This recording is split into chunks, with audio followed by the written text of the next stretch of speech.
आज के इस वीडियो में दोस्तों मैं आप लोगों के लिए लेके आया हूँ बिहार बोर्ड 12th एग्जाम 2025 के लिए केमिस्ट्री के मोस्ट वीवीआई ऑब्जेक्टिव्स। आज की वीडियो में दोस्तों मैं आप लोगों को जो ऑब्जेक्टिव्स बताने वाला हूँ दोस्तों वो बिल्कुल ही यूनिक ऑब्जेक्टिव हैं, लेकिन आप लोगों के सिलेबस से ही हैं दोस्तों। जी हाँ, यही सारे ऑब्जेक्टिव आप लोगों के एग्जाम में भी पूछे जाएंगे, लेकिन ये थोड़ा सा हटके ऑब्जेक्टिव दोस्तों, थोड़ा सा टफ ऑब्जेक्टिव है। ठीक है, मैं घिसे पिटे ऑब्जेक्टिव नहीं बताने वाला हूँ दोस्तों, मैं बिल्कुल ही यूनिक ऑब्जेक्टिव्स बताने वाला हूँ, वो भी आपके एनसीईआरटी के बुक से। तो चलिए बिना आप लोगों का समय व्यर्थ किए वीडियो की शुरुआत करते हैं। तो आप लोगों के स्क्रीन के सामने दोस्तों पेश है आपका पहला क्वेश्चन, जैसा कि आप लोग यहाँ पे देख सकते हो दोस्तों। पहला ही क्वेश्चन काफ़ी शानदार क्वेश्चन है और ये क्वेश्चन है दोस्तों हमारा ठोस अवस्था से। तो क्वेश्चन क्या है दोस्तों, निम्न में से किस में ए बी पैटर्न पाया जाता है।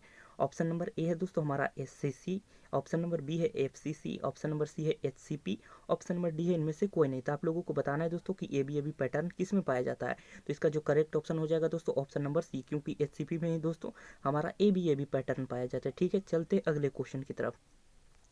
अगला क्वेश्चन भी दोस्तों काफ़ी इंपॉर्टेंट क्वेश्चन है दोस्तों। इसमें दोस्तों क्या है क्वेश्चन मैं पढ़ के बताता हूँ।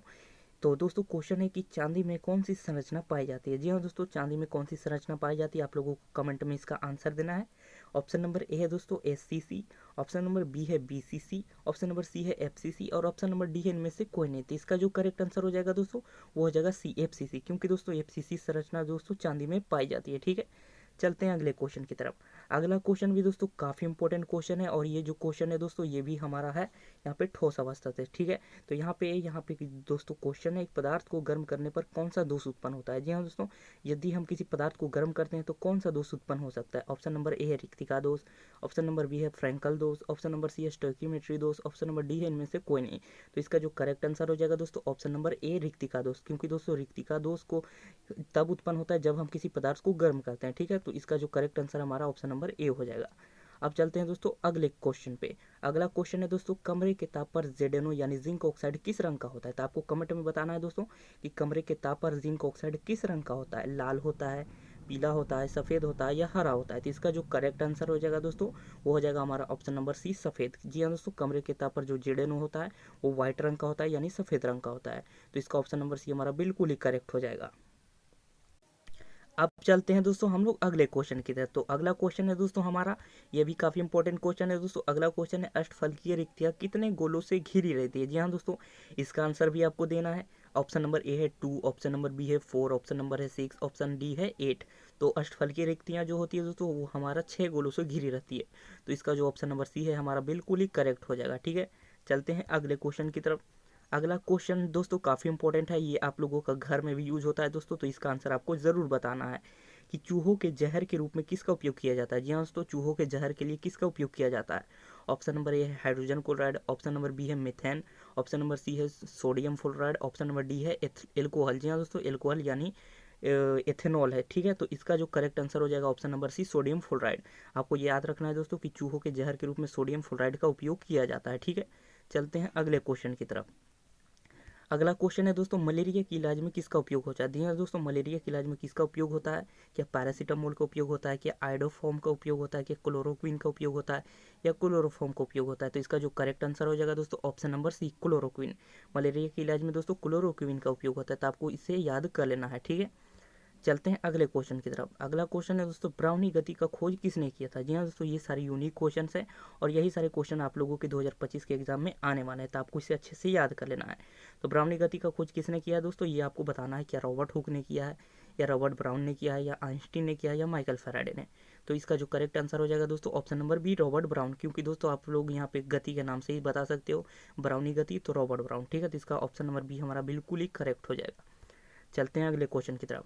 अगला क्वेश्चन है दोस्तों विश्व में फिनोल का अधिकतम उत्पादन किससे किया जाता है। जी हाँ दोस्तों, यहाँ पे आप लोग देख सकते हो, क्वेश्चन को मैं बड़ा कर देता हूँ कि विश्व में फिनोल का अधिकतम उत्पादन किससे किया जाता है। तो ये क्वेश्चन बिल्कुल ही नया क्वेश्चन है दोस्तों, शायद इस क्वेश्चन को आप लोगों ने पहली बार देखा होगा, तो आपको इसका आंसर बताना है। अगर नहीं पता है दोस्तों तो मैं बता देता हूँ कि विश्व में फिनोल का सबसे अधिकतम उत्पादन है दोस्तों वो क्यूमिन से किया जाता है। जी हाँ दोस्तों, डी नंबर ऑप्शन इसका हमारा करेक्ट हो जाएगा। ये सारे क्वेश्चन दोस्तों मैंने एनसीईआरटी से खुद ही पढ़ करके उठाए हैं। ठीक है दोस्तों, तो इसका जो करेक्ट आंसर डी हो जाएगा हमारा क्यूमिन से। ठीक है, आते हैं अगले क्वेश्चन की तरफ। अगला क्वेश्चन है दोस्तों, किसका उपयोग रॉकेट ईंधन में ऑक्सीकारक के रूप में होता है? तो ये भी काफ़ी नया क्वेश्चन है दोस्तों, और इस बार इसके भी एग्जाम में आने की संभावना काफ़ी ज़्यादा है। तो आपको बताना है कि निम्न में से किसका उपयोग रॉकेट ईंधन में ऑक्सीकारक के रूप में होता है। तो इसका जो करेक्ट आंसर हो जाएगा दोस्तों ऑप्शन नंबर बी, HNO3 यानी नाइट्रिक अम्ल का उत्पादन दोस्तों रॉकेट ईंधन में ऑक्सीकारक के रूप में होता है। तो इसका बी नंबर ऑप्शन हमारा करेक्ट हो जाएगा। चलते हैं अगले क्वेश्चन की तरफ। अगला क्वेश्चन है दोस्तों, यहाँ पे हमारा फॉजिन का सूत्र आपको बताना है। जी हाँ दोस्तों, फॉजिन का सूत्र क्या होता है? Cl2 होता है, COCl2 होता है, CH3Br होता है, KCl होता है। तो इसका जो करेक्ट आंसर हो जाएगा दोस्तों हमारा COCl2, क्योंकि फॉजिन का सूत्र हमारा COCl2 होता है। Cl2 तो हमारा क्लोरीन का होता है, CH3Br तो हमारा मेथिल ब्रोमाइड होता है, और KCl हमारा पोटेशियम क्लोराइड होता है। तो इसका ऑप्शन नंबर बी हमारा बिल्कुल करेक्ट हो जाएगा।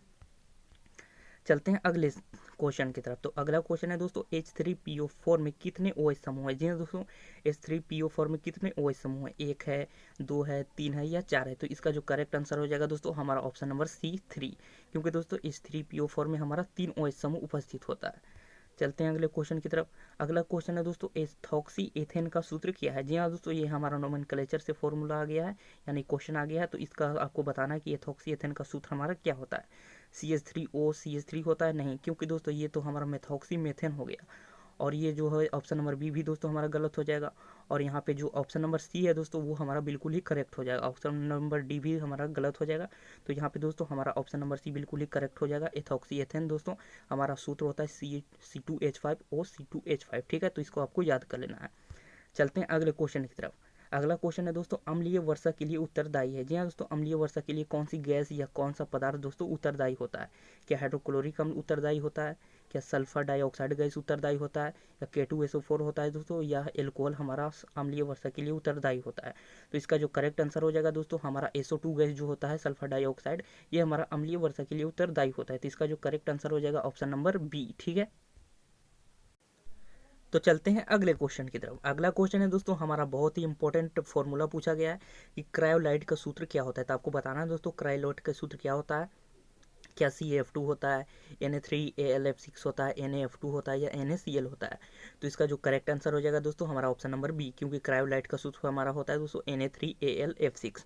तो आपको इसे अच्छे से याद कर लेना है, ठीक है। अब चलते हैं अगले क्वेश्चन की तरफ।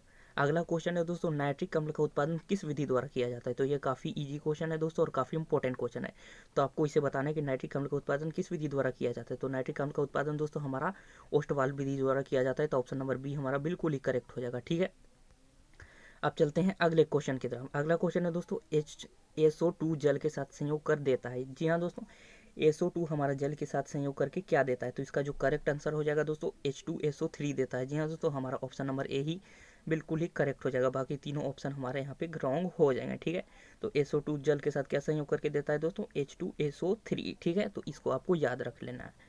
चलते हैं अगले क्वेश्चन की तरफ। अगला क्वेश्चन है दोस्तों, संपर्क विधि द्वारा प्राप्त सल्फ्यूरिक अम्ल की शुद्धता कितनी होती है? जी हाँ दोस्तों, संपर्क विधि द्वारा जो प्राप्त सल्फ्यूरिक अम्ल यानी H2SO4 होता है उसकी शुद्धता कितनी होती है दोस्तों?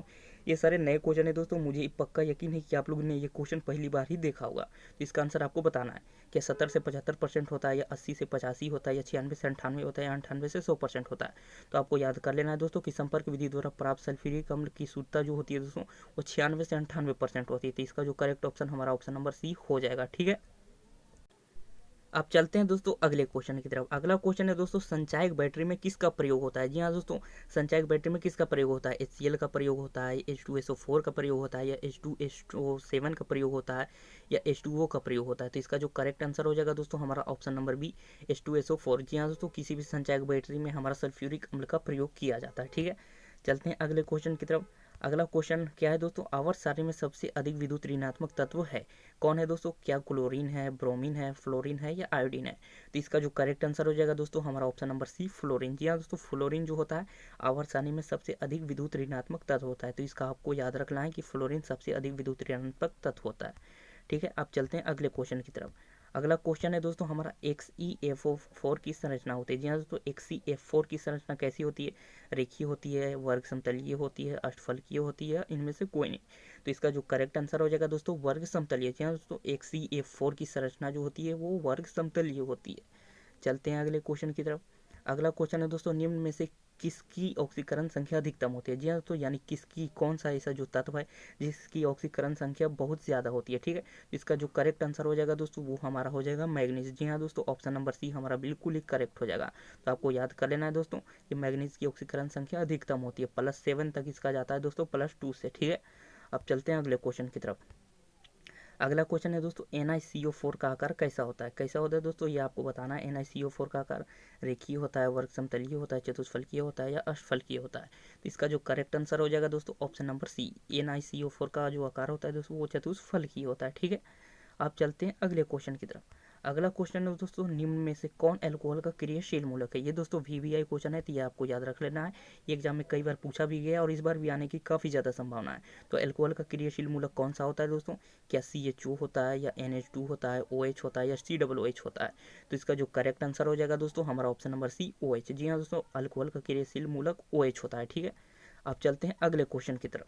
अगला क्वेश्चन भी काफ़ी इंपॉर्टेंट क्वेश्चन है दोस्तों। क्वेश्चन क्या कह रहा है मैं बताता हूँ।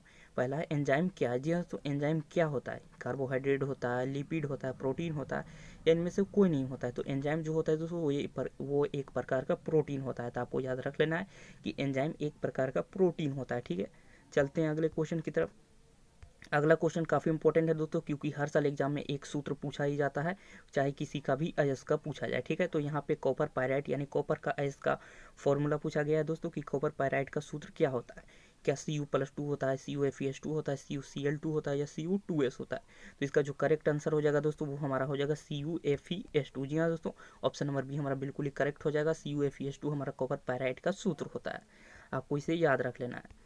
अगला क्वेश्चन आते हैं दोस्तों, अयस्क में उपस्थित अशुद्धियों को क्या कहते हैं? जी हाँ दोस्तों, अयस्क में जो अशुद्धियाँ उपस्थित होती है उनको क्या कहते हैं? क्या धातु कहते हैं, गैंग कहते हैं, गालक कहते हैं या इनमें से कोई नहीं? तो इसका जो करेक्ट आंसर हो जाएगा दोस्तों ऑप्शन नंबर बी। जी हाँ दोस्तों, अयस्क में उपस्थित अशुद्धियों को हम लोग गैंग कहते हैं, ठीक है। आते हैं अगले क्वेश्चन की तरफ। तो अगला क्वेश्चन भी दोस्तों काफ़ी इंपॉर्टेंट है। क्वेश्चन क्या कह रहा है, भूपर पट्टी में सर्वाधिक पाए जाने वाला तत्व कौन सा है? सिलिकॉन है या एल्यूमिनियम है या फेरस है या जिंक है? तो इसका जो करेक्ट आंसर है दोस्तों वो हो जाएगा ऑप्शन नंबर बी, एल्यूमिनियम, क्योंकि भूपर पट्टी में सर्वाधिक जो तत्व पाया जाता है वो एल्यूमिनियम होता है, ठीक है। तो अब चलते हैं अगले क्वेश्चन की तरफ। अगला क्वेश्चन है दोस्तों, एल्यूमिनियम का मुख्य एस क्या होता है? जी दोस्तों, आपको बताना है कि एल्यूमिनियम का मुख्य एस क्या होता है। डोलोमाइट होता है कि बॉक्साइड होता है कि कॉपर पायराइट होता है या हेमेटाइट होता है? तो हेमेटाइट तो दोस्तों लोहे का एस होता है, ये कैंसिल हो जाएगा। कॉपर पायराइट कॉपर का होता है, ये भी कैंसिल हो जाएगा। और डोलोमाइट तो इसका आंसर कतई नहीं होगा। तो इसका जो करेक्ट आंसर हो जाएगा दोस्तों ऑप्शन नंबर बी, एल्यूमिनियम का जो मुख्य एस होता है दोस्तों वो बॉक्साइट हो जाएगा, ठीक है। चलते हैं अगले क्वेश्चन की तरफ। अगला क्वेश्चन भी दोस्तों अयस्क से ही रिलेटेड है, तो इसको भी आपको आंसर बताना है दोस्तों। सिनेबार किसका अयस्क है? जी हाँ दोस्तों, क्या सोना का अयस्क है सिनेबार, कॉपर का है, पारा का है या सिल्वर का है? तो सिनेबार जो दोस्तों अयस्क होता है वो पारा का होता है और सिनेबार का जो सूत्र होता है दोस्तों वो HgS होता है। तो Hg से ही आप पता लगा सकते हो कि ये पारा का अयस्क होता है, ठीक है। चलते हैं अगले क्वेश्चन की तरफ। अगला क्वेश्चन है दोस्तों, बोरॉन विकर्ण संबंध दर्शाता है। जी हाँ दोस्तों, यानी बोरॉन विकर्ण संबंध किससे दर्शाता है? जी हाँ दोस्तों, बोरॉन विकर्ण संबंध किससे दर्शाता है?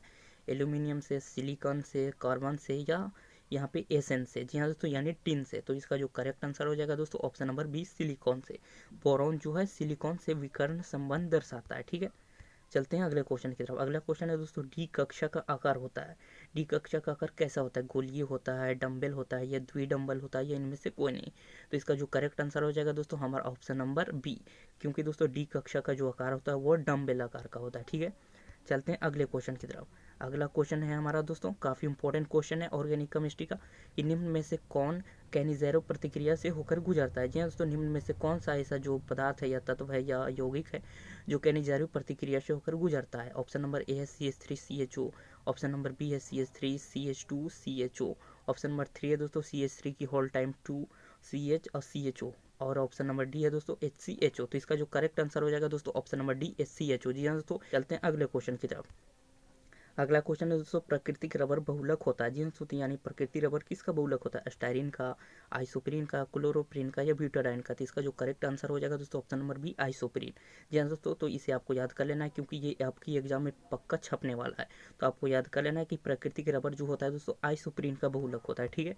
चलते हैं अगले क्वेश्चन की तरफ। अगला क्वेश्चन है दोस्तों, ब्यूना एन तथा ब्यूना एस क्या है? जी हाँ दोस्तों, यानी ब्यूना एस और ब्यूना एस क्या है? क्या प्राकृतिक रबड़ है, संश्लेषित रबड़ है, लेटेक्स है या पॉलीथीन है। तो इसका जो करेक्ट आंसर हो जाएगा दोस्तों ऑप्शन नंबर ए कि ये दोस्तों ऑप्शन नंबर बी हो जाएगा, ये हमारा संश्लेषित रबड़ है, ब्यूना एस तथा ब्यूना एन। तो इसे आपको याद रख लेना है, ठीक है। चलते हैं अगले क्वेश्चन की तरफ। तो यहाँ पे देख सकते हैं दोस्तों हमारा जो VVI ऑब्जेक्टिव का जो क्वेश्चन था वो यहाँ पे ख़त्म हो चुका है। मैं दोस्तों 35 क्वेश्चन आप लोगों को करा चुका हूँ और ये सारे दोस्तों काफ़ी VVI क्वेश्चन थे और काफ़ी टफ भी थे। तो अगर आप लोगों से ये क्वेश्चन बन गया दोस्तों और आप लोगों को ये क्वेश्चन पहले से ही पता थे तो आप लोग टेंशन फ्री रहिए, क्योंकि आपके इस एग्ज़ाम में 2025 के एग्ज़ाम में काफ़ी ज़्यादा अच्छा स्कोर होने वाला है। तो यही था दोस्तों आज का हमारा वीडियो। अगर आपको वीडियो पसंद आया तो सब्सक्राइब करें हमारे चैनल को और लाइक शेयर करें अपने दोस्तों के पास। अरे सॉरी, क्या बोल दिया मैंने। तो यही था दोस्तों कुछ केमिस्ट्री के मोस्ट VVI ऑब्जेक्टिव जो कि दोस्तों 2025 के एग्जाम में इनकी आने की पूरी संभावना है। और यही था आज का हमारा वीडियो। अगर आपको वीडियो पसंद आया तो वीडियो को लाइक करें और इस वीडियो को अपने यार दोस्तों के साथ शेयर करें। और इसी तरह के और वीडियो आप लोगों को चाहिए तो हमारे चैनल को सब्सक्राइब करें और बेल आइकन को भी प्रेस कर दें मोर इन्फॉर्मेशन के लिए।